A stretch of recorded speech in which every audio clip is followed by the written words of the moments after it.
Discuss is the staircase. तो क्या होता है स्टेयरकेस, आइए समझते हैं।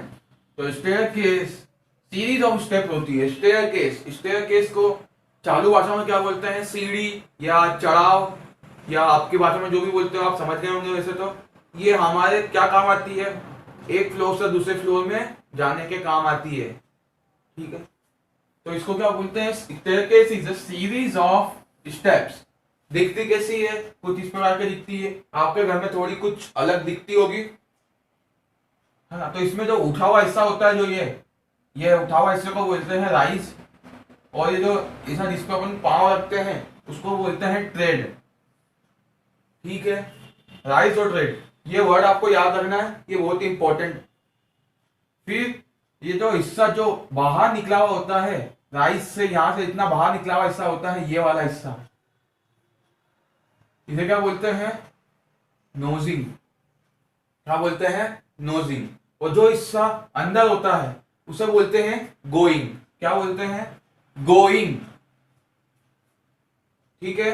और एक और चीज है इसमें, लैंडिंग। लैंडिंग क्या होती है, मतलब अपन कुछ चढ़ाव के बाद हम एक रेस्ट चीज प्रोवाइड करते हैं, रेस्टिंग प्रोवाइड करते हैं, उसी को बोलते हैं लैंडिंग।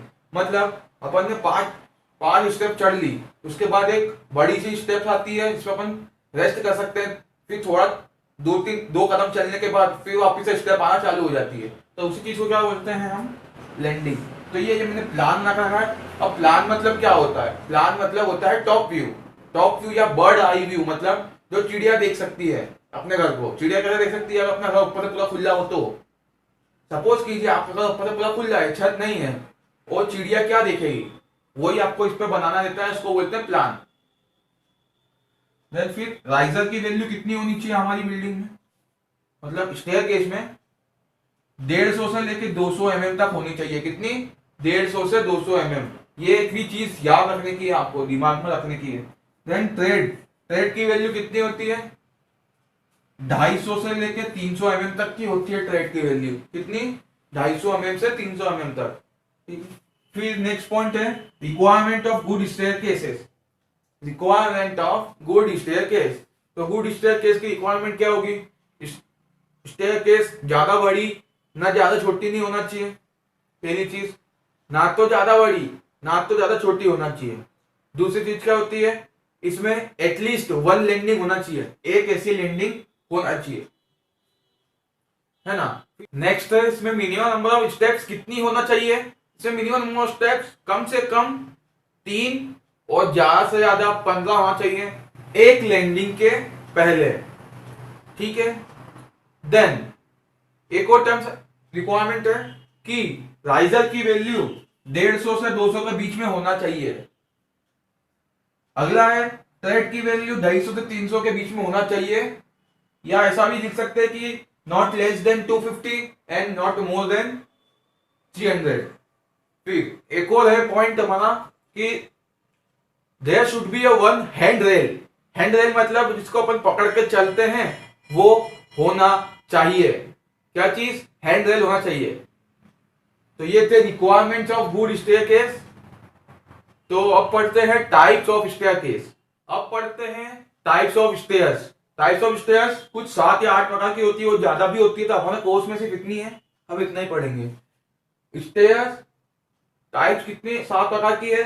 और अब यहाँ पे मैं क्या करूंगा, एक एक को समझाकर एक एक की फोटो दिखा दूंगा, तो आपको इजीली समझ में आ जाएगा। तो आइए समझते हैं। पहला होती है straight flight stairs. Straight flight stairs की इमेज आपको दिख रही होगी, दिख जाएगी अभी। स्ट्रेट फ्लाइट स्टेयर्स ऐसी होती है, बिल्कुल स्ट्रेट होती है, ये सीधी सीधी वो बिल्कुल सीधी होती है। इसमें लैंडिंग बहुत कम होता है, मतलब लैंडिंग में घुमाव नहीं होता है। Then dog leg stairs. Dog leg stairs common use stairs है, और ये आपने हर जगह देखी होगी। Then open well stairs. Open well stairs का इमेज आपको दिख रही होगी। Then quarter turn stairs. Quarter turn stairs मतलब ऐसे स्टेयर्स जिसमें कि टर्निंग हो। फिर ज्योमेट्रिकल स्टेयर्स। ज्योमेट्रिकल स्टेयर्स पे आपने देखी होगी ऐसी। Then bifurcated stairs. Bifurcated stairs का देख रहे होगे आप यहाँ पर। बाइफरकेटेड स्टेयर्स क्या काम में आती है समझा देता हूं, कि किसी भी बिल्डिंग में अपन, मतलब पब्लिक बिल्डिंग में क्या होता है कि बहुत चौड़ी सी चढ़ाव आनी पड़ती है। क्या होता है कि जाते हैं और फिर किसी बंदे को लेफ्ट में आया तो लेफ्ट में चले जाएगा, किसी को राइट में आया तो राइट में चले जाएगा। देन सर्कुलर स्पाइरल स्टेयर्स, इसकी इमेज दिख रही होगी आपको यहाँ पर। तो सर्कुलर स्पाइरल स्टेयर्स क्या होती है? सर्कुलर स्पाइरल स्टेयर्स वो स्टेयर्स होती है जहाँ पर कि हमको जगह की रिक्वायरमेंट बहुत कम होती है, जगह बहुत कम मिलती है हमें। और ये आपने कहाँ देखी होगी? कहीं दुकानों के बाहर देखी होगी। ऊपर जाने के लिए स्पाइरल स्टेयर्स होती है और इसमें कोई भी हैंड रेल नहीं होता, कोई भी पकड़ के चढ़ने की चीज नहीं होती।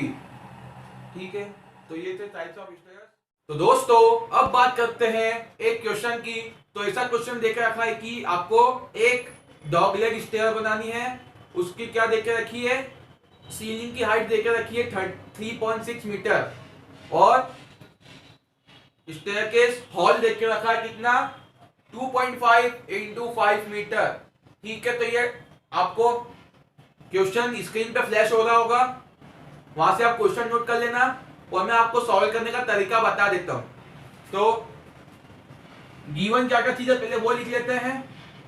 फ्लोर की हाइट गिवन है। फ्लोर की हाइट कितनी है? 3.6 मीटर मतलब 3600 मिलीमीटर। सबको अपन एक यूनिट में कन्वर्ट कर देंगे। तो मेरे को अच्छी लग रही है मिलीमीटर, तो मैं मिलीमीटर में कन्वर्ट कर सारा कुछ बनाऊंगा। फिर उसके बाद स्टेयरकेस हॉल कितना देके रखा है? 2.5 इंटू 5 मीटर। अब इसको मिलीमीटर में कन्वर्ट कर लेंगे। फिर अपन ने एज्यूम करना है लेट, यहाँ पे लिखा है लेट। तो हमें एज्यूम क्या करना है? Height of riser. Height of riser, अब डॉगलेग स्टेयर कहाँ पे होती है? डॉगलेग स्टेयर होती है रेसिडेंशियल बिल्डिंग के अंदर। तो उसमें राइजर की वैल्यू हमको 150 लेनी होती है। फिर उसके बाद length of trade, length of trade कितनी होती है रेसिडेंशियल बिल्डिंग के अंदर? 250 ये ले ली। तो अपन ने विड्थ ऑफ स्टेयर एज्यूम कर ली 1000 मिलीमीटर। ठीक है, then height of each flight, कितनी फ्लाइट आएगी इसमें? कम से कम 2 फ्लाइट तो आनी चाहिए, तो 2 ही ले लेते हैं। 2 फ्लाइट आएगी तो क्या करेंगे? जितनी सी फ्लोर की हाइट देकर रखी है उसको क्या करेंगे हम? 2 से डिवाइड कर देंगे। तो क्या आ जाएगी अपनी? 1800 millimetre. Height of each flight कैसे निकालते हैं वापस बताता हूं। फ्लोर की हाइट को 2 से डिवाइड कर दो तो क्या आ जाएगी? Height of each flight 1800 millimetre. Then number of riser कैसे निकालना है? हाइट ऑफ ईच फ्लाइट कितनी आ गई? 1800। 1800 में से हाइट ऑफ राइजर को डिवाइड कर दो तो कितने राइजर आएंगे दोस्त? 12 राइजर आएंगे। ठीक है, देन फिर number of trade, number of trade कितने आएंगे? राइजर में से एक कम कर दो, कितने हो गए? 12 में से एक गया 11। फिर क्या है? Space occupied by trade, trade कितनी स्पेस ऑक्यूपाई करेगा? तो ट्रेड की साइज कितनी थी? लेंथ ऑफ ट्रेड थी 250, 250 में 11 का मल्टीप्लाई कर दो, कितना आ जाएगा? 2750 फिर रिमेनिंग स्पेस कितना बचा? टोटल कितना था? 5, यानी 5000 कितना था? 5 मीटर यानी 5000 मिलीमीटर। तो उसमें से क्या कर दो? स्पेस ऑक्यूपाइड बाय ट्रेड को माइनस कर दो तो क्या होगा? रिमेनिंग स्पेस कितना आ जाएगा? 2250 आ जाएगा। फिर आपने लैंडिंग एज्यूम कर ली कितनी? 1150 लैंडिंग हमने एज्यूम कर ली। फिर उसके बाद क्या करना है हमको कि लैंडिंग एज्यूम कर ली 1150। अब वापस से कितना स्पेस बचेगा लैंडिंग एज्यूम करने के बाद? तो जितनी स्पेस रिमेनिंग थी उसमें से लैंडिंग की स्पेस को माइनस कर दो तो ये 1100 आ जाएगा। तो ये था पूरा कैलकुलेशन इसका क्वेश्चन का।